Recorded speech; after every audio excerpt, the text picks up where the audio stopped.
Ada nggak yang bisa sebutkan tahap pelayanan Yesus di Bait Suci? Karena banyak gereja yang tidak memahami. Karena mereka pikir pelayanan Yesus itu kalau mereka tidak belajar Bait Suci, ya kan Yesus sudah mati, disalib, ya udah saya selamat. Nah, tidak seperti itu saudara-saudara. Karena pelayanan Yesus itu berlanjut. Ada 3 tahap. Pintu kedua ditutup, tapi pintu yang lain dibuka. Sungai Yordan. Yordan itu artinya kematian, saudara. Kalau saudara belum mati diri, saudara tidak akan sampai di tanah kanan. Kalau saudara belum melewati Yordan saudara, Yordan masing-masing kita punya Yordan kan? Apa Yordan kita? Semua kita punya Yordan yang harus dilewati supaya kita masuk ke surga. Apa Yordannya? Mereka yang terlibat dalam pekerjaan suci, itu pekerjaan kita ya, menyampaikan pekabaran malaikat ketiga, dikatakan di situ harus bertindak dengan tegas, dengan roh dan kuasa Allah, kemudian memberitakan kebenaran tanpa takut ya, dan biarkan kebenaran itu menembus. Kemudian mereka harus meninggikan standar kebenaran dan mendorong orang-orang untuk mencapainya. Justru kesaksian yang tajamlah yang akan membawa mereka untuk mengambil keputusan.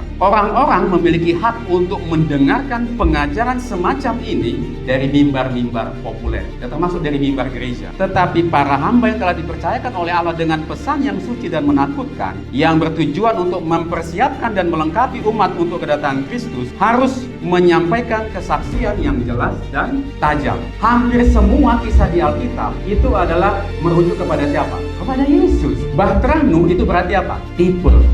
Zaman Nuh itu sama dengan kedatangan Kristus, tipe dan anti-tipe. Zaman Nuh itu sama dengan zaman Lot dan sama dengan kedatangan Kristus yang kedua kali. Kalau kita baca sejarah para nabi, demikianlah itu terjadi pada zaman Nuh, demikian pula dengan Lot, lalu dihubungkan dengan peristiwa kehancuran Yerusalem. Berarti kita punya kunci jawaban, ada 4 peristiwa yang punya paralel yang sama. Kemudian di Matius 24 ayat 39. Dan mereka tidak tahu akan sesuatu sebelum air bah itu datang dan melenyapkan mereka semua. Demikian pula dikatakan kelak pada kedatangan. Nah, apa yang mereka tidak tahu? Penutupan pintu bahtera. Karena bahtera sendiri, bahteranya Nuh itu, dia adalah tipe dan dia memiliki anti-tipenya. Siapa anti-tipenya? Berarti ada satu pintu yang akan ditutup. Nuh ada di dalam bahtera dan mereka yang menolak tertinggal di luar. Materai surga ada di atas pintu itu dan sudah dimeteraikan. Itu artinya dimeteraikan pintu. Dan hanya Tuhan saja yang dapat membukanya. Memang susah. Banyak orang tidak percaya bahwa badai Sandelo itu tidak akan apa? Tidak akan terjadi. Firman Tuhan katakan di dalam Alkitab katakan apa? Firman Tuhan tidak mungkin apa katanya? Gagal. Artinya Tuhan itu tidak mungkin kalau udah dikasih tahu ada Sandelo, masa tidak ada jadinya? Ya nggak mungkin lah. Di Yohanes 10 ayat 7-9, 7 dan 9, siapa pintu itu? Yesuslah pintu itu. Artinya bahtera itu siapa? Ya Yesus bahteranya. Kalau begitu artinya apa? Kita masuk disuruh ke dalam siapa? Perhentian di dalam Yesus. Kalau kita sudah memasuki perhentian di dalam Yesus, mau orang ngomongin kita, nggak ngefek lagi saudara, nggak ngefek. Yesuslah pintu itu. Kemudian Wahyu 3 ayat 7, apabila ia membuka, tidak ada yang dapat menutup. Apabila ia menutup, tidak ada yang dapat membuka. Kemudian Wahyu 3 ayat 8, aku tahu pekerjaanmu, lihatlah aku telah membuka pintu bagimu. Nah, tadi kita kan fokus kepada pintu yang tertutup. Emang pintu apa yang terbuka? Kalau pintu itu ditutup, berarti dia dibuka dulu kan? Pintu apa yang terbuka? Kita lupa menggunakan tipe terbalik dengan Yesus. Paham nggak maksudnya? Kalau Yesus datang ke dunia ini, dia kan harus menggunakan pakaian kemanusiaan, bukan? Benar ya? Karena kalau dia menggunakan pakaian keilahiannya, apa yang terjadi sama kita? Mati kita. Karena kita ini manusia berdosa, sedangkan Tuhan itu adalah kudus, suci. Saudara lupa bahwa kita harus menggunakan yang terbalik dari situ. Berarti kita tidak bisa masuk ke surga karena kita nggak punya pakaian keilahian. Yesus aja turun ke dunia ini, dia harus pakai kedagingannya. Karena kalau dia datang dengan pakaian keilahiannya, habis kita. Nah kalau gitu kita ke surga bisa nggak pakai pakaian kedagingan kita? Nggak bisa. Jadi kita harus menggunakan pakaian keilahian. Apa itu? Yaitu Yesus, bahtera itu maksudnya. Nah pintu apa yang dibuka? Tadi saya tanyakan itu. Saudara-saudara, karena kita berdosa, pintu kasih karunia dibuka. Artinya selamat. Tapi suatu saat pintu akan apa? Ditutup. Dan kalau kita tidak belajar bait suci, kita tidak akan tahu pintunya. Yesus menutup pintu bait kudus, lalu dia membuka bilik yang maha kudus, saudara-saudara. dan sebentar lagi pintu bilik yang maha kudus akan apa? Ditutup. Matius 24 ayat 42. Sebab kamu tidak tahu pada hari mana Tuhanmu datang. Kemudian ayat berikutnya, tetapi tentang hari dan saat itu, Matius 24 ayat 36, tidak seorang pun yang tahu, malaikat-malaikat di surga tidak, dan anak pun tidak, hanya Bapa sendiri. Kemudian berikutnya, Markus 13 ayat 32, tetapi tentang hari atau saat itu tidak seorang pun yang tahu, malaikat surga tidak, anak pun tidak, hanya Bapa saja. Itu bunyi ayatnya. Kemudian ada pertanyaan, benarkah kita tidak tahu jam, hari dan waktu kedatangan Yesus yang kedua kali? Baik saudara-saudara, judulnya adalah pintu yang akan segera tertutup. Nah, gereja kita adalah gereja, kalau saudara menjadi anggota gereja Masyiat Kendari ke-7, saudara harus benar-benar bangga. Kenapa? Karena judul ini diangkat dari tema Christ in His Sanctuary. Pelayanan bait suci, setahu saya ya, hanya gereja Advent yang punya doktrin bait suci. Karena kalau kita tidak mempelajari doktrin bait suci, judul ini tidak akan dimengerti. Karena sebenarnya kalau kita belajar ada 3 pintu sebenarnya jadinya. Tetapi kita sedang belajar pintu yang ketiga. Saya akan kasih, di pendahuluan saya akan kasih hadiah buku ini. Ada nggak yang bisa sebutkan tahap pelayanan Yesus di bait suci? Boleh sebutkan? Ada 3 stage, the 3 stage of pelayanan Yesus. Service of Jesus itu ada 3. Karena banyak gereja yang tidak memahami. Karena mereka pikir pelayanan Yesus itu kalau mereka tidak belajar bait suci, ya kan Yesus sudah mati, disalib, ya udah saya selamat. Nah, tidak seperti itu saudara-saudara. Karena pelayanan Yesus itu berlanjut. Ada 3 tahap. Boleh ada yang boleh tunjuk tangan? Kita gereja Advent lahir dari 1844. Itu pintu yang kedua, saudara. Pintu kedua ditutup, tapi pintu yang lain dibuka. Ya, silakan Pak. Pak, saya lupa. Ya? Kelahiran, kematian, kebangkitan. Ya, Yesus mengalami itu. Kalau pendeta nggak boleh jawab ya. Takutnya dia yang punya kunci jurang maut, salah. Dia yang punya kunci jawaban. Kunci jurang maut hanya Yesus yang punya ya. Ada yang tahu 3 pelayanan Yesus. Saya akan bagikan buku ini. Buku ini saudara, ini ya saya sangat disayangkan karena IPA sendiri belum cetak buku ini saudara. Ya, ini bahasa Indonesia.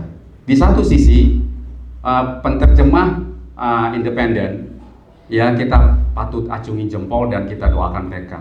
Tapi di sisi yang lain kita doakan juga IPH, karena ini lembaga Tuhan kan. Ini diterjemahkan bukan oleh IPH saudara, penterjemah sukarela, volunteer. Tapi buku ini sangat, kalau bisa justru gereja kita bagikan buku ini ke banyak orang. Di samping kemenangan akhir, tadi saya lihat ada pelayanan ya, tadi kesaksian di kelompok sekolah sahabat, dibagikan buku kemenangan akhir. Tapi kalau ini bisa dibagikan lebih tajam lagi, lebih tajam. Karena kita sedang sehubungan dengan judul ini, pintu yang akan tertutup. Ada yang tahu? Silakan Pak. Bapak siapa? Di pelataran, ya. Bilik yang kudus dan bilik yang maha. Iya benar. Ini Pak buat Bapak ini. Silakan. Matur nuwun pisan. Iya Pak Sitohang ya. Pak Sitohang. Pelayanan Yesus ada 3 tahap, di pelataran, di bilik kudus, dan di bilik maha kudus. Ya, kalau di dalam bahasa Inggrisnya disebutkan justification, itu pembenaran. Sebenarnya bangsa Israel melewati 3 tahap itu. Justification adalah ketika kita dibaptis. Kita baru belajar kitab Keluaran kan. Peristiwa bangsa Israel keluar dari Mesir, itu kan mereka melewati Laut Merah. Itu kan dibaptis mereka. Mana lebih dulu? Menerima Yesus dulu atau dibaptis dulu? Menerima Yesus dulu baru dibaptis. Makanya di dalam peristiwa keluaran bangsa Israel, mereka apa? Disuruh apa? Disuruh mengoleskan darah anak domba yang melambangkan siapa? melambangkan Yesus. Itu lambang pertobatan. Lalu mereka keluar dari tanah Mesir, melewati Laut Merah. Kan mereka itu, kalau saudara baca buku Roh Nubuat, itu sebenarnya mereka lautnya yang begini atau lautnya yang begini. Mereka ada di tengah-tengah. Itu kan peristiwa pembaptisan, saudara-saudara. Dan fase kedua adalah apa? Sanctification, penyucian. Ya itulah sekarang kita setelah dibaptis. Tahap ketiga itu di bilik Maha Kudus. Itu kapan? Pada waktu bangsa Israel telah melewati sungai Yordan. Yordan itu artinya kematian, saudara. Kalau saudara belum mati diri, saudara tidak akan sampai di tanah Kanan surgawi. Kalau saudara belum melewati Yordan saudara, Yordan masing-masing kita punya Yordan kan? Apa Yordan kita? Semua kita punya Yordan yang harus dilewati supaya kita masuk ke surga. Apa Yordannya? Ego kita harus mati. Jadi kalau kita itu nggak disalam waktu kita masuk ke gereja, ya tadi kita sempat ada diskusi juga ya. Kita tadi hangat diskusinya ya, pendeta. Sangat hangat di kelompok saya. Ya. Kalau ego kita sudah mati, tidak ada peristiwa apapun di lingkungan kita yang membuat damai kita terusik. Nggak ada, saudara. Nggak ada lagi. Tapi kalau masih ada, berarti belum lewat Yordannya. Belum lewat. Ya. Oke, itu pendahuluan. Ini agak panjang, tapi saya mungkin tidak baca semuanya. Saya hanya ambil poin-poin penting. Ya. Nanti kita akan tahu pintu apa yang nanti ini yang dimaksud ya. Connect nggak ya? Baik, Galatia 1 ayat 10. Jadi, bagaimana sekarang? Adakah ku cari kesukaan manusia atau kesukaan Allah? Adakah ku coba berkenan kepada manusia? Sekiranya aku masih mau mencoba berkenan kepada manusia, maka aku bukanlah hamba Kristus. Kemudian berikutnya, mereka yang terlibat dalam pekerjaan suci, itu pekerjaan kita ya, menyampaikan pekabaran malaikat ketiga, dikatakan di situ harus bertindak dengan tegas, dengan roh dan kuasa Allah, kemudian memberitakan kebenaran tanpa takut, ya, dan biarkan kebenaran itu menembus. Kemudian mereka harus meninggikan standar kebenaran dan mendorong orang-orang untuk mencapainya. Standar kebenaran ini kenyataannya itu terlalu sering diturunkan untuk menyesuaikan diri dengan kondisi kegelapan dan dosa orang-orang. Justru kesaksian yang tajamlah yang akan membawa mereka untuk mengambil keputusan. Disebutkan bahwa justru kesaksian yang tajamlah yang akan apa? Membawa mereka untuk mengambil keputusan. Berikutnya, saksi yang damai tidak akan melakukan hal ini dikatakan. Orang-orang memiliki hak untuk mendengarkan pengajaran semacam ini dari mimbar-mimbar populer. Ya, termasuk dari mimbar gereja. Mimbar gereja harus kita pergunakan untuk apa? Memberitakan pekabaran yang apa? Yang memanggil orang untuk datang kepada siapa? Kepada Yesus. Tetapi para hamba yang telah dipercayakan oleh Allah dengan pesan yang suci dan menakutkan, yang bertujuan untuk mempersiapkan dan melengkapi umat untuk kedatangan Kristus, harus menyampaikan kesaksian yang jelas dan tajam. 2 kali diulangi kata tajam. Ya. Kemudian itu diambil dari Gospel Workers ya, tahun 1892, halaman 89, paragraf kedua. Kemudian berikutnya, nah, kita kan puji Tuhan ya, waktu saya sekarang bawa ini firman Tuhan, kita baru aja belajar mengenai typology. Benar gak? Pelajaran sahabat keberapa itu? Iya, typology ya. Kalau saudara belajar Alkitab, kita belajar Alkitab, wah sungguh indah sekali itu. Hampir semua kisah di Alkitab itu adalah merujuk kepada siapa? Kepada Yesus. Ya, kalau sahabat lalu kan kita belajar mengenai Yosua. Coba perhatikan, ini saya kutip dari pelajaran Alkitab pelajaran sekolah sahabat ya. Kalau ke orang luar saya lebih sering mengatakan pelajaran Alkitab. Ya. Tapi di kita dibilang sekolah sahabat, memang sekolah sahabat adalah pelajaran Alkitab juga sebenarnya. Tipologi adalah penafsiran spesifik tentang orang, peristiwa, atau lembaga yang menunjuk kepada Yesus. Ya. Kemudian kita belajar tipe dan anti-tipe. Nah, sekarang saya coba nggak usah terlalu sesuai dengan slide ya, supaya kita cepat. Bahtrahnu itu berarti apa? Tipe. Benar ya? Kalau menurut judul yang kita kutipan yang kita ambil dari sekolah sahabat ya, bahkan katanya nanti kan ada antitipe. Antitipe terjadi di waktu yang kemudian.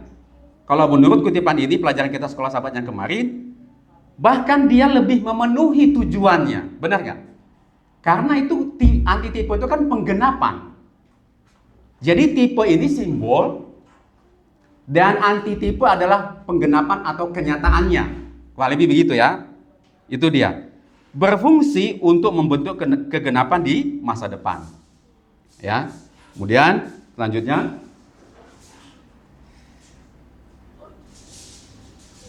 kita dapat menemukan tipe-tipe, ya tadi sudah saya sebutkan, dan antitipe ini di seluruh Alkitab.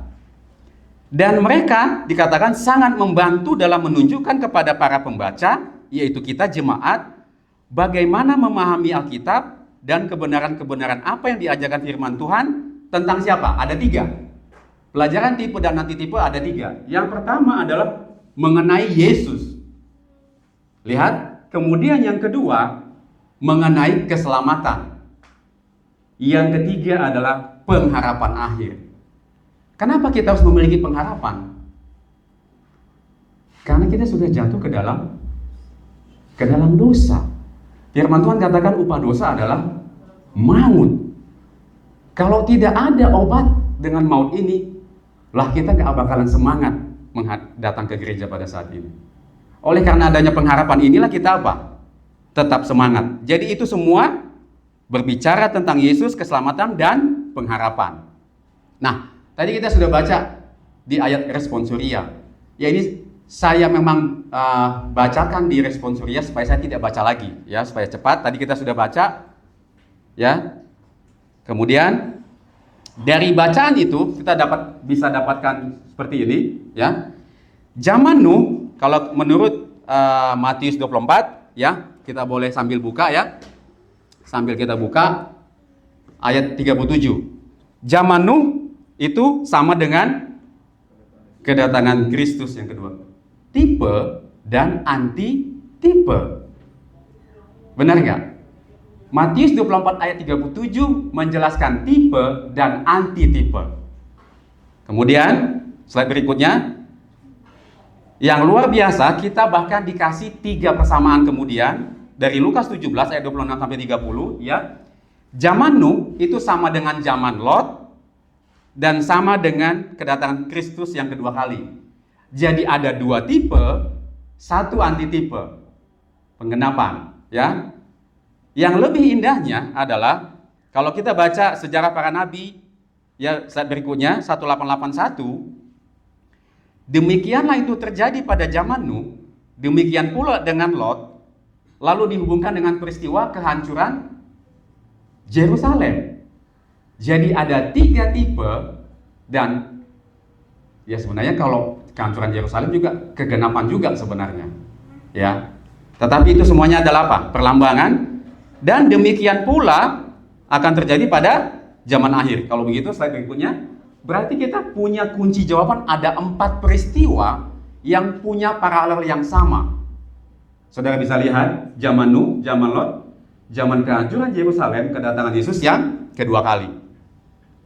Kemudian slide berikutnya, apakah keadaan zaman Nuh sama dengan zaman sekarang? Lanjut. Ya. Dosa-dosa yang telah mendatangkan pembalasan kepada dunia sebelum air bah dikatakan ada sekarang ini. Karena kan tipe dan antitipe. Ya.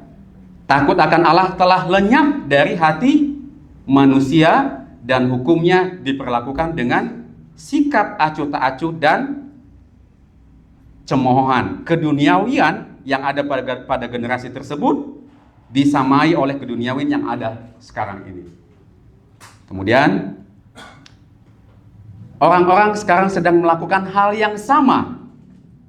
Kerakusan, kekurangan, penguasaan diri, nafsu yang tidak dapat diatur, praktik jahat memenuhi bumi dengan kefasikan. Kemudian keadaan yang sama itu berlaku sekarang ini.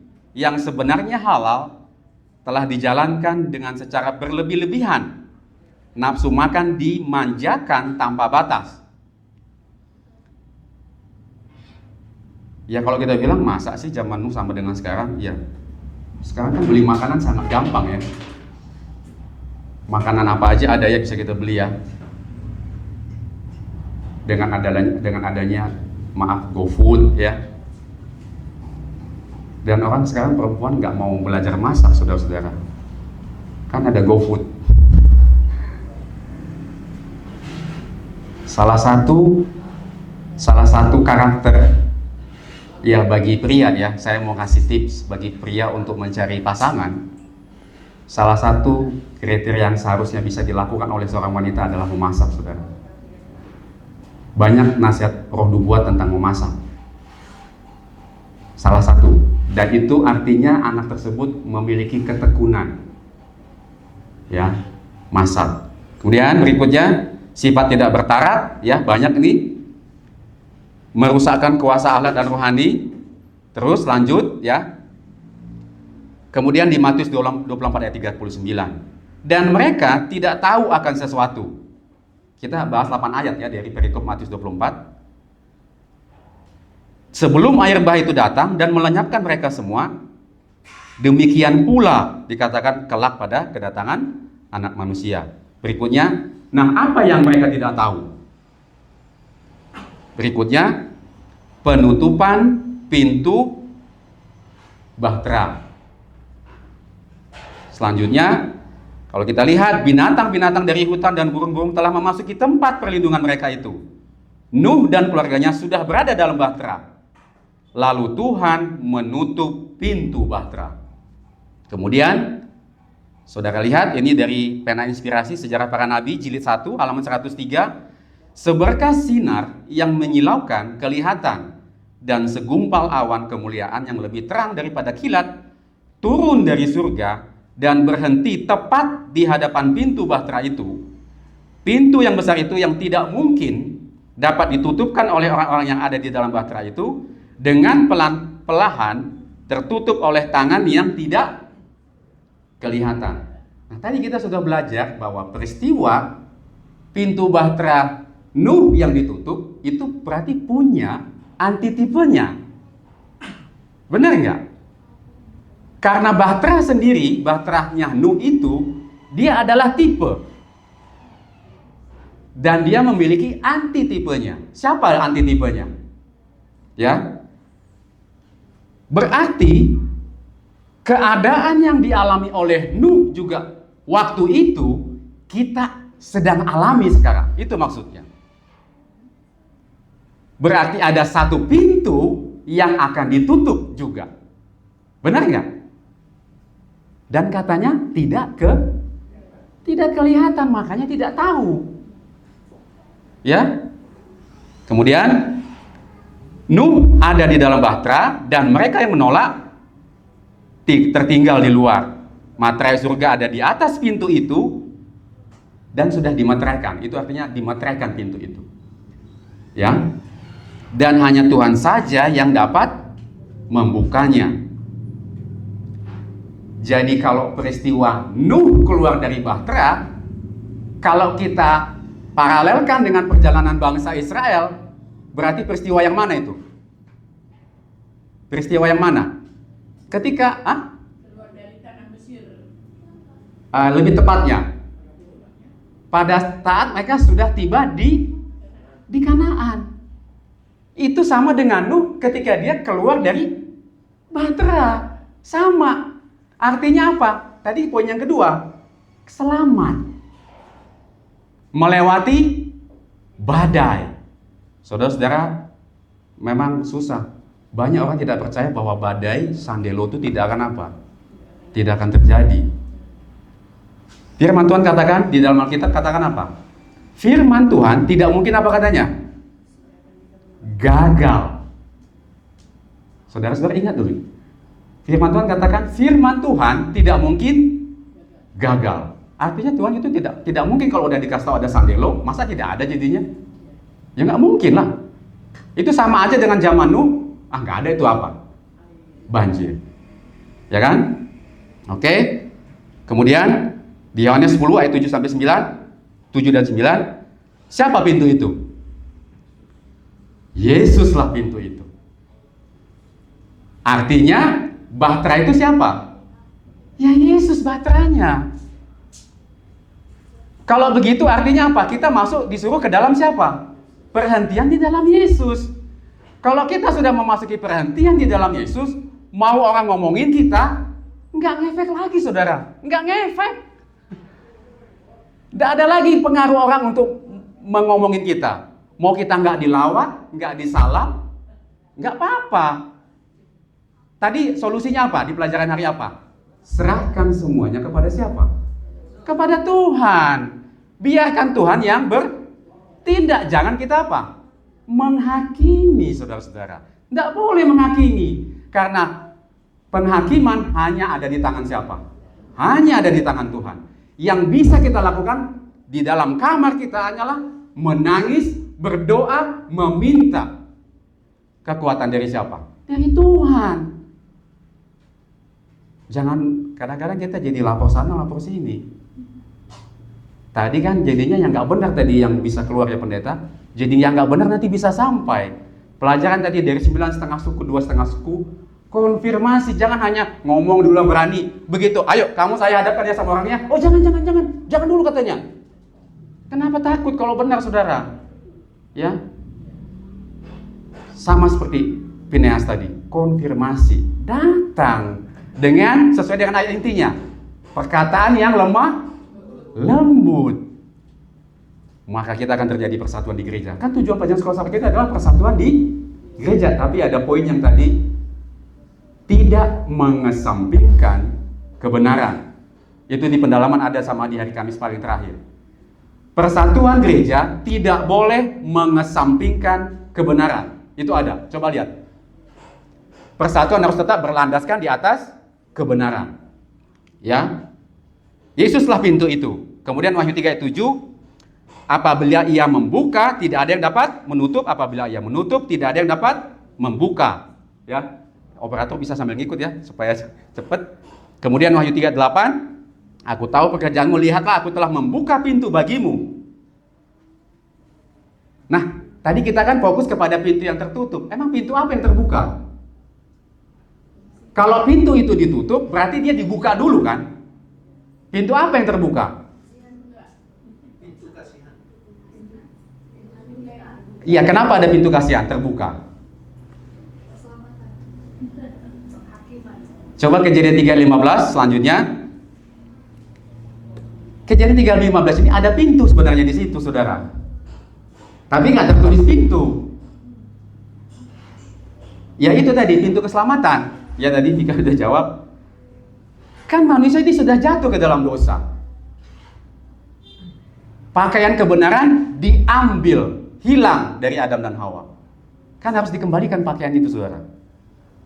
Nah ini yang orang sering tidak mengerti ya. Saya juga setelah belajar, makanya harus banyak belajar. Kita lupa menggunakan tipe terbalik dengan Yesus. Paham nggak maksudnya? Kalau Yesus datang ke dunia ini, dia kan harus menggunakan pakaian kemanusiaan, bukan? Benar ya? Karena kalau dia menggunakan pakaian keilahiannya, apa yang terjadi sama kita? Mati kita. Karena kita ini manusia berdosa, sedangkan Tuhan itu adalah kudus, suci. Saudara lupa bahwa kita harus menggunakan yang terbalik dari situ. Paham nggak maksudnya? Berarti kita tidak bisa masuk ke surga karena kita nggak punya pakaian keilahian. Yesus aja turun ke dunia ini, dia harus pakai kedagingannya. Karena kalau dia datang dengan pakaian keilahiannya, habis kita. Nah kalau gitu kita ke surga bisa nggak pakai pakaian kedagingan kita? Nggak bisa. Jadi kita harus menggunakan pakaian keilahian. Apa itu? Yaitu Yesus, bahtera itu maksudnya. Jadi tidak akan mungkin kita bisa masuk ke surga kalau kita tidak dikembalikan pakaian itu, saudara. Karena pakaiannya sudah hilang. Siapa yang hilang? Yang rebut? Setan yang rebut. Perumpamaan orang Samaria yang baik hati. Siapa orang Samaria itu? Itu adalah Yesus, saudara. Siapa yang merampok itu? Yang perampok yang terkulai di jalan itu? Itu setan yang merampok. Kan pakaiannya diambil. Lalu Yesus datang kasih apa? Orang Samaria baik itu kasih apa? Kasih pakaian. Lalu dibawa kemana? Ke penginapan. Penginapan itu melambangkan siapa? Penginapan yang disuruh, yang Yesus bawa itu kan orang Samaria itu baca buku Kerinduan Segala Zaman. Orang Samaria baik hati itu adalah Yesus, saudara. Dibawa kemana ke penginapan? Apa lambang penginapan? Saudara ingat tipe dan anti tipe. Gereja. Dia titipkan uangnya berapa? 2 dinar. Saudara kalau belajar 2 dinar itu bisa, harus belajar tapi ya, dilambangkan dengan 2000 tahun, saudara. 2 dinar itu melambangkan 2000 tahun. Jadi artinya di dalam perumpamaan yang Samaria yang baik hati itu, aku akan ke Bali dan kalau kurang aku akan apa? Akan bayar, saudara-saudara. Dengan bayarnya dengan apa? Kehidupan yang kekal, saudara-saudara. Jadi tugas kita adalah membawa orang yang dirampok pakaiannya, pakaian kebenarannya hilang, keselamatannya hilang, dibawa kemana? Ke gereja. Ya, Roh Kudus sedang berbicara melalui pintu itu, karena kita bicara soal pintu ya. Ke gereja dibawa, itulah tugas kita. Masalahnya tugas kita disuruh untuk apa? Merawat orang yang kena rampok tadi.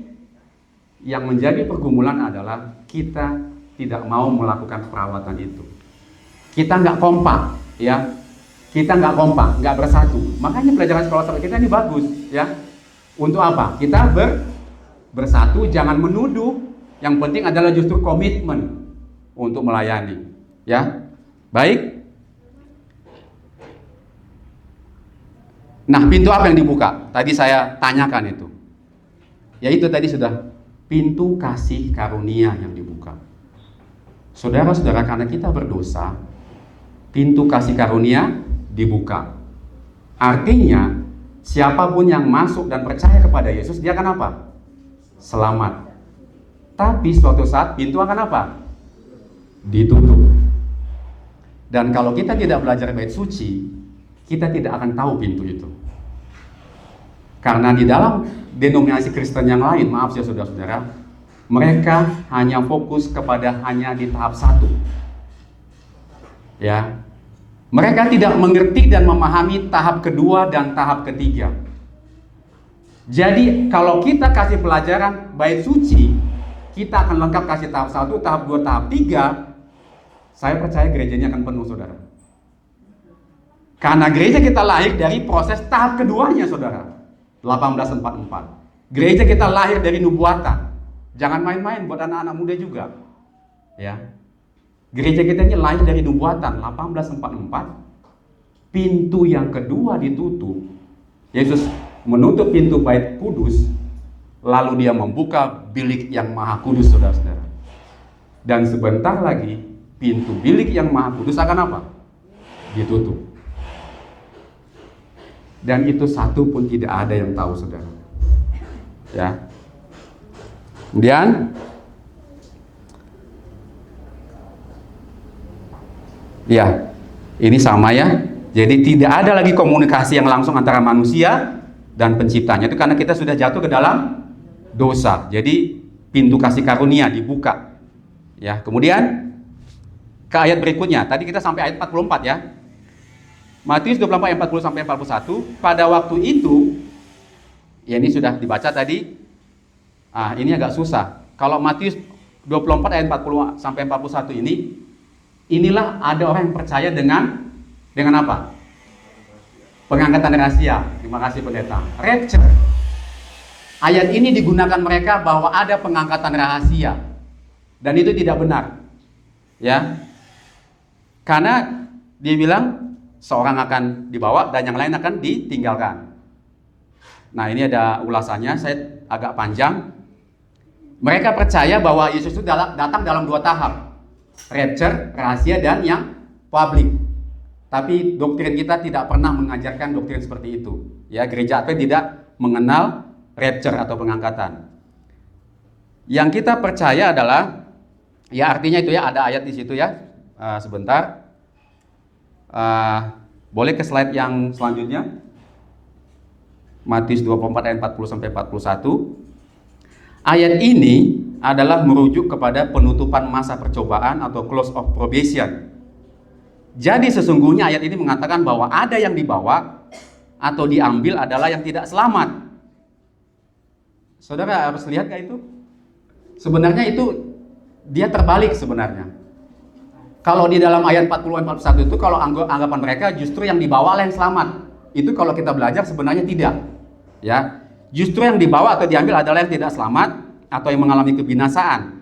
Sedangkan yang ditinggalkan atau tersisa adalah yang selamat. Saya bisa buktikan ayat ini dengan selanjutnya di Kejadian 7 ayat 23 di slide berikutnya. Kalau kita lihat itu katanya sama. Jadi hanya Nuh yang tinggal.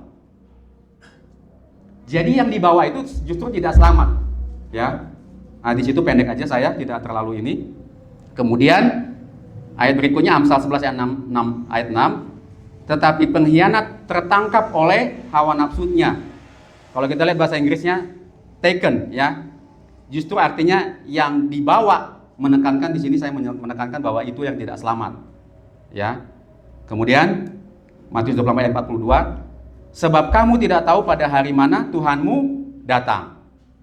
Kemudian ayat berikutnya, tetapi tentang hari dan saat itu, Matius 24 ayat 36, tidak seorang pun yang tahu, malaikat-malaikat di surga tidak, dan anak pun tidak, hanya Bapa sendiri. Kemudian berikutnya Markus 13 ayat 32, tetapi tentang hari atau saat itu tidak seorang pun yang tahu. Malaikat surga tidak, anak pun tidak, hanya Bapa saja. Itu bunyi ayatnya. Kemudian ada pertanyaan. Benarkah kita tidak tahu jam, hari dan waktu kedatangan Yesus yang kedua kali? Benar ya Bu ya? Lihat dulu penjelasannya nanti. Benar nggak kita tidak tahu? Tahu dari tanda-tanda kedatangannya. Oke. Tahu dia cerita dalam Alkitab. Baik, lanjut. Ya, ini saya kutip dari Second Coming of Christ. Ini ada di EJW Writing, ditulis oleh pionir kita James White. Ya. Hari dan jam dan bahkan tahun dari kedatangan yang kedua sengaja disembunyikan. Beberapa periode nubuatan sampai pada masa akhir zaman, sementara yang lain lebih jauh lagi. Sangat dekat dengan akhir zaman itu sendiri. Namun, tidak satu pun yang sampai pada kedatangan anak manusia. Nubuat-nubuat tersebut dengan jelas menunjuk pada periode kedatangan yang kedua. Tetapi tidak memberikan waktu yang pasti dari peristiwa itu. Tetapi banyak orang yang mengira bahwa ayat-ayat itu membuktikan. Saudara perhatikan yang kuning. Karena mereka membaca ayat itu, lalu mereka mengatakan bahwa tidak ada yang dapat diketahui katanya tentang periode kedatangan yang kedua. Saudara lihat, dalam hal ini mereka sangat keliru katanya. Hati-hati ya. Seperti yang dapat dilihat dari alasan-alasan berikut ini. Saudara-saudara, kalau ini tidak sesuai atau error, ini akan tidak ditayangkan atau tidak ditulis di EJW Writing ya, akan di take down. Ya, lihat, ini saya ambil dari EJW Writing. Saudara lihat, itu ada di SCOC, Second Coming of Christ, ditulis oleh James White, pionir kita. Dalam hal ini mereka sangat keliru. Mari kita lanjutkan ya. Yang ini saya baca full supaya kita nggak salah paham ya. Karena Tuhan kita telah menyatakan bahwa matahari akan menjadi gelap. Tadi Ibu mengatakan tanda-tandanya. Dan bulan tidak akan bercahaya dan bintang-bintang akan berjatuhan dari langit. Memberikan perumpamaan yang tegas dan membuat penerapan yang paling jelas untuk hal ini. Ia berkata, tariklah pelajaran dari perumpamaan tentang pohon ara. Apabila ranting-rantingnya melembut dan mulai bertunas, kamu tahu bahwa musim panas sudah. Lalu Tuhan katakan, demikian juga jika kamu melihat semuanya ini ketahuilah bahwa waktunya sudah dekat, sudah di ambang pintu. Itu tertulis dalam Matius 24 ayat 32 sampai 33. Kemudian berikutnya, tidak ada gambaran yang boleh melebihi fakta yang diilustrasikan dalam perumpamaan. Hal ini terjadi dalam perumpamaan tentang pohon ara. Poinnya menjadi sangat kuat. Tidak ada bahasa yang bisa lebih langsung, tidak ada bukti yang lebih lengkap. Dengan segala kepastian yang kita ketahui bahwa musim panas sudah dekat, ketika kita melihat kuncup-kuncup dan daun-daun bertunas di musim semi, kiranya kita tahu bahwa Kristus sudah berada di ambang pintu. Orang yang paling berani tidak akan berani menyangkal perkataan anak Allah dan menyatakan bahwa tidak ada yang dapat diketahui tentang masa kedatangannya yang kedua kali. Kemudian, karena Tuhan kita menyatakan bahwa sama seperti pada zaman Nuh, demikian pula halnya kelak pada zaman kedatangan anak manusia. Berfirmanlah Tuhan, rohku tidak akan selama-lamanya tinggal di dalam manusia, karena manusia itu daging, tetapi umurnya akan 120 tahun saja. Periode air bah katanya diberikan kepada para bapa leluhur. Dan di bawah pemeliharaan langsung dari Allah, ia mempersiapkan bahtera dan memperingatkan manusia. Jadi penggenapan nubuat dan tanda-tanda itu dengan jelas menyatakan bahwa kedatangan Kristus yang kedua kali sudah di ambang pintu dan pekabaran yang penting itu sudah disampaikan. Slide selanjutnya 120 tahun ya. Tadi sudah dikatakan terus ya. Mereka yang mengklaim bahwa teks ini membuktikan bahwa tidak ada yang dapat diketahui tentang periode kedatangan kedua, membuat teks ini membuktikan ketidakpercayaan mereka. Seperti yang dicatat oleh Markus, pernyataan itu berbunyi, tetapi tentang hari atau saat itu tidak seorang pun yang tahu. Malaikat-malaikat di surga tidak dan anak pun tidak, hanya Bapa saja. Markus 13 ayat 32. Jika ayat ini membuktikan bahwa manusia tidak akan tahu apa-apa tentang periode kedatangan kedua, maka ayat ini juga membuktikan bahwa malaikat-malaikat tidak akan apa? Tahu tentang hal itu, dan juga bahwa anak tidak akan tahu tentang hal itu sampai peristiwa itu terjadi. Posisi ini membuktikan terlalu banyak hal, oleh karena tidak membuktikan apapun pada intinya. Kristus akan mengetahui periode kedatangannya yang kedua kali ke dunia ini. Saudara lihat kalimat ini? Dikatakan Kristus akan mengetahui periode kedatangannya yang kedua kali. Kok seperti bertentangan ya? Kemudian dilanjut, para malaikat kudus yang menunggu di sekeliling tahta surga untuk menerima pesan-pesan sehubungan dengan peran yang mereka mainkan dalam keselamatan manusia akan mengetahui waktu peristiwa penutupan keselamatan ini. Demikian juga dengan umat Allah yang sedang menunggu. Katanya demikian juga dengan kita yang menunggu dan menyaksikan dan akan mengerti katanya. Nah kita lanjut. Nah ini dia ngasih alasannya ini. Versi bahasa Inggris kuno dari ayat ini berbunyi, tetapi tentang hari dan saat itu tidak seorang pun yang memberitahukannya. Versi asli bahasa kunonya, kepada siapapun. Malaikat-malaikat di surga tidak, dan anak pun tidak, hanya Bapa saja. Saudara, gereja ini kan kemarin baru mengadakan pemilihan, bukan? Benar nggak? Baru mengadakan pemilihan, tadi sudah diumumkan kan? Siapa yang boleh mengumumkannya? Saudara lihat nggak tulisan ini artinya, maknanya? Saya tahu pasti anggota rapat yang lain tahu kan hasilnya. Tapi kan mereka tidak boleh ngomong kan? Sebenarnya nggak boleh ngomong. Cuma kalau istri saya bilang begini, kita kan sudah satu, dipersatukan oleh pernikahan. Berarti aku harus tahu.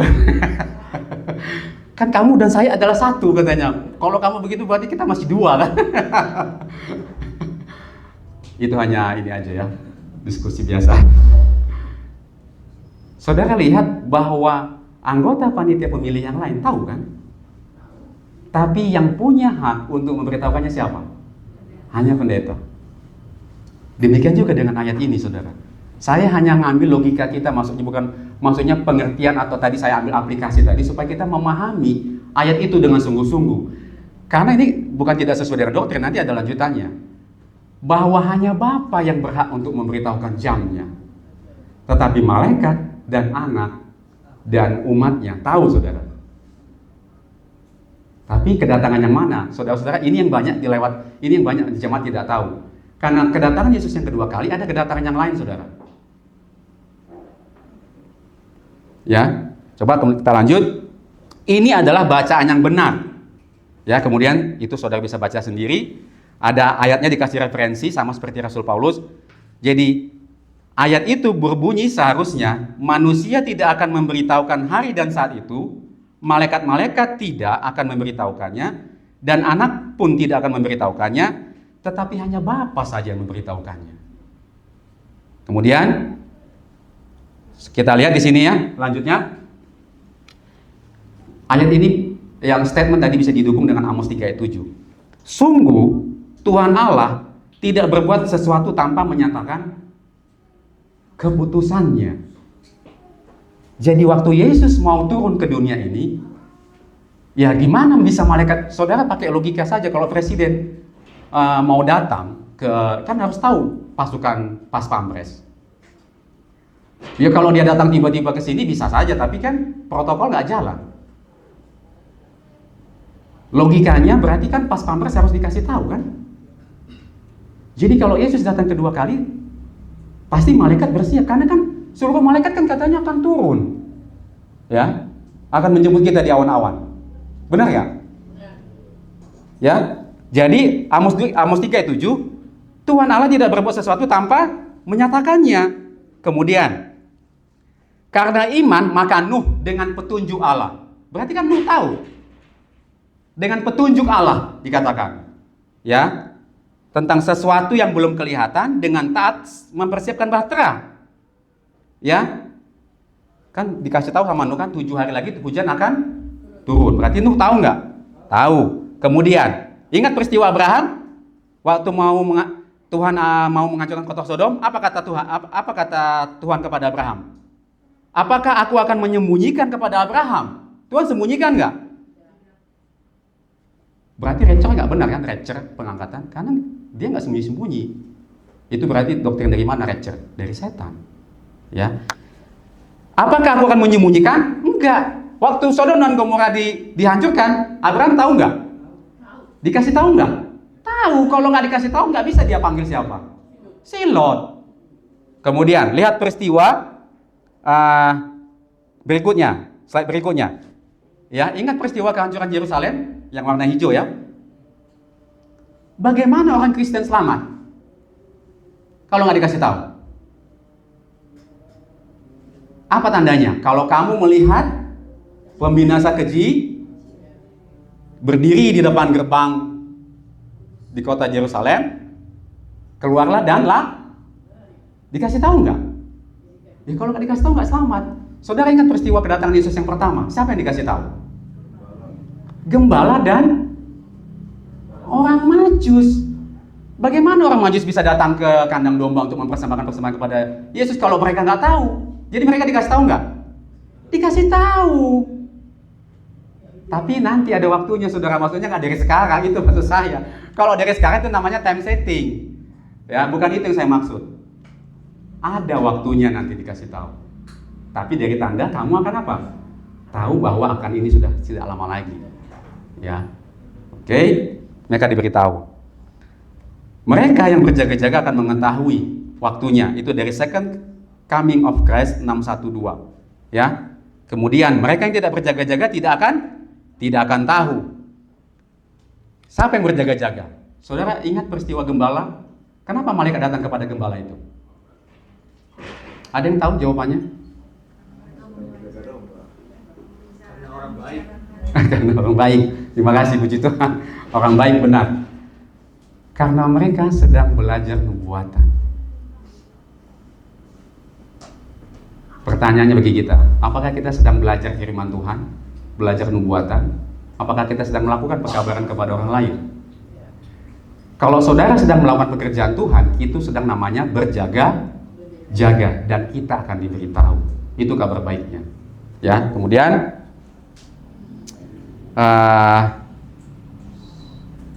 pencuri akan datang, ya, Matius 24 ayat 43. Ya, kemudian apakah yang dimaksud dengan kedatangan pencuri? Nah, kemudian pertanyaan berikutnya, apakah Kristus datang dalam segala kemuliaannya sehingga setiap mata akan melihat dia? Atau apakah Kristus datang dalam penghakiman diam-diam? Jawabannya yang mana? Semua mata akan melihat. Oh, baik. Ini agak panjang, saya rangkumkan begini saja. Ada di... Sebentar ya. Ya, bisa nih. Komentar inspirasi kita menunjukkan peristiwa apa yang digambarkan di sini. Setelah mengutip ayat 35 sampai 37, Ellen White menjelaskan, kita menantikan dan berjaga-jaga untuk kedatangan Tuhan yang akan membawa pagi, supaya jangan sampai ia datang tiba-tiba dan mendapati kita sedang tidur. Tetapi waktu apakah yang dimaksud di sini? Pena inspirasi kita di Testimonies jilid 2 ini ya. Ini Testimonies jilid 2 halaman 190 191. Bukan kedatangan Yesus yang di awan-awan, yang di langit untuk menemukan umatnya yang sedang tertidur, bukan katanya. Tetapi kembalinya dia dari pelayanannya di ruang yang maha kudus. Jadi selanjutnya, jadi kedatangan itu bukan kedatangan yang ke dunia melewati Orion ya, lorong-lorong Orion ke planet ini, tetapi itu adalah pra kedatangan. Ini kedatangan sebelum kedatangan Yesus yang kedua kali. Jadi ada yang namanya pra kedatangan. Kenapa? Yesus datang dari mana? Yang berbahaya adalah pra kedatangan ini, saudara. Kenapa? Karena kalau kedatangan yang kedua sudah ada upahnya. Sudah dimenteraikan nasib kita. Kan sudah diperiksa buku. Tuhan itu kan saat memeriksa buku, mana yang selamat dan mana yang tidak. Bagi yang sudah mati ya. Lalu kan dia datang, dia tutuplah pintu bait yang maha kudus, kemudian dia berdiri, sudah selesai yang ketiga. Sudah selesai. Itu artinya nasib orang sudah dimenteraikan. Makanya yang selamat, ya selamatlah dia. Ya, tetapi ada ujian akhir, saudara. Nah, ujian akhir ini kalau yang sudah mengalami kematian, gampang untuk menentukan nasibnya. Tinggal lihat aja akhir hidupnya, benar nggak? Tapi bagi yang hidup, bagaimana caranya? Ada yang tahu? Bagaimana cara menentukan keselamatan bagi yang masih hidup? Kan sama aja kayak mobil masih jalan. Kalau sudah mati ya udah mogok lah dia kan. Tapi bagi yang masih hidup bagaimana cara menentukan keselamatannya? Kalau yang sudah mati Tuhan pasti langsung tahu. Oh, yang sudah meninggal kekasih-kekasih kita, selamat, tidak selamat, selamat, tidak selamat. Tapi bagi yang hidup bagaimana cara menentukannya? Apa? Berjaga-jaga. Dalam keadaan berjaga dan bersedia. Tapi harus ada ujiannya, saudara. Nah, kalau sudah dimenteraikan, orang tidak lagi berbuat jahat. Benar. Ya. Tapi untuk membuktikannya harus ada ujian akhir namanya. Sandelo, saudara. Garis yang memisahkan mana yang pengikut sahabat yang sejati. Sebenarnya bisa ada irisan, karena yang di dalam gereja pun belum tentu dia setia sahabat kan, walaupun dia bersahabat. Benar nggak? Karena di dalam gereja ada lalang dan gandum. Jadi gereja sendiri kita pun masih terbelah dua, saudara. Ya. Jadi pra kedatangan. Kedatangan Yesus yang kedua kali udah ada upahnya, namanya udah ada. Yang tidak tahu itu adalah penutupan pintunya, saudara. Kalau di dalam peristiwa Bahtera Nuh, itu adalah pada saat pintu Bahtera ditutup, kemudian pada saat kedatangan Yesus adalah saat hujannya datang. Kalau mau diparalelkan kejadiannya, ya, guys, sedikit lagi. Tertutupnya pintu Bahtera bukanlah akhir dari dunia, benar nggak? Masih ada berapa hari? 7 hari. Nah, ini yang berbahaya sama kita. Pintu kasih yang ditutup, kita kan nggak tahu, nggak lihat pintunya kan. Tapi nasib kita sudah dimeteraikan. Kita nggak lihat pintunya, ditutup. Jadi ada yang kita ya aktivitas, masih kerja, ngantar anak sekolah. Tapi sebenarnya nasibnya sudah dimeteraikan. Sama seperti 7 hari yang diberikan sama siapa? Sama Nuh. Karena bisnis tetap berjalan seperti biasa katanya. Kemudian para manusia zaman Nuh itu melanjutkan kegiatan mereka seperti biasa selama 7 hari tanpa menyadari bahwa mereka telah melewati titik tanpa harapan dan kehancuran akan menyusul mereka. Kemudian pada waktu ditetapkan mempelai datang bukan ke dunia ini sebagaimana yang diakukan oleh orang, tetapi kepada yang lanjut usianya di surga kepada pernikahan. Nah, ini yang banyak jemaat belum tahu. Pernikahan itu terjadi, Yesus kan menikah dengan jemaat. Benar gak? Menikah dengan mempelai wanita. Itu saudara-saudara kita tidak hadir. In absentia namanya. Kalau di dalam persidangan boleh gak in absentia? Boleh. Nah, kita menikah itu kita tidak hadir. Saudara bisa bayangkan maksudnya, paham, ngerti nggak maksudnya? Kan Yesus akan menikah dengan mempelainya. Tapi pada waktu pernikahan itu kita tidak ada. Karena terjadinya di mana? Terjadinya di surga. Jadi kita tidak hadir. Kemudian pada waktu kedatangan yang kedua kali, itu Tuhan sedang apa? Ada fase yang kita ikuti dari pernikahan itu. Fase apa? Saudara kan sudah sering ikut pernikahan, masa nggak tahu fase keduanya? Dari pemberkatan setelah itu kita kemana? Perjamuan makan, resepsi, saudara. Yang kita hadir adalah resepsinya. Makan bersama dengan siapa? Dengan Yesus. Makanya ayat inti kita Wahyu 3 ayat 20, kamu akan makan bersama dengan aku. Jadi pernikahan itu kita tidak hadir. Makanya tidak ada yang tahu. Ya, tidak ada yang tahu. Itu setelah pintu kasihan tertutup. Kemudian ini penghakiman pemeriksaan. Oke. Bila mana pekerjaan pemeriksaan berakhir, bila mana mereka yang pada segala zaman mengaku pengikut-pengikut telah diperiksa dan diputuskan, kemudian berakhirlah masa percobaan dan pintu kasihan pun akan tertutup. Jadi dalam kalimat pendek, mereka yang telah siap sedia masuk bersama-sama dengan dia ke ruang perjamuan kawin, lalu pintu ditutup, kita dibawa masuk kepada pelayanan yang terakhir juru selamat kepada waktu bila mana pekerjaan besar penyelamatan manusia diselesaikan. Nah, jadi itu sama dengan pada waktu perumpamaan pesta, perjamuan pesta. Kan Yesus sedang melakukan pemeriksaan. Oh, kok kamu nggak pakai jubah katanya? Pesta. Itu artinya dia tidak pakai apa? Tidak memakai pakaian kebenaran Kristus. Ya, saya rasa sampai di sini. Sebenarnya masih ada slide-nya, ada beberapa slide, tapi waktunya sudah lewat jam 12. Ya, tetapi yang mau saya bagikan panggilannya kepada saudara-saudara adalah sangat indah bahwa pelajaran tipe antitipe pelajaran sekolah sahabat itu diberikan kepada jemaat. Tapi berapa banyak jemaat yang belajar? Saudara-saudara, peristiwa Bahtera, karena Bahtera Nuh itu antitipenya adalah Yesus Kristus. Makanya Yesus mengetuk pintu, lalu ada pintu yang di situ yang harus dibuka. Pintu apa? Karena itu berlaku dua sisi. Yesus adalah pintu, tapi saudara punya pintu juga, saudara. Pintu apa? Pintu hati. Jadi keselamatan itu harus dua sisi. Yesus buka pintu, tapi di hatimu juga ada pintu. Kalau kamu tidak membuka pintu hatimu supaya Yesus masuk, dan kamu masuk ke dalam Yesus, maka kita tidak akan selamat. Jadi mari kita apa? Masuk, karena Bahtera itu pintunya akan tertutup tidak lama lagi. Saudara lihat tandanya. Tadi kan kita belajar ayat kan. Ya, saya ada diskusi sama teman soal keadaan Amerika sekarang yang berusaha menjadi negara nasionalis Kristen. Saudara-saudara, itu adalah tanda terakhir yang Tuhan kasih sama kita.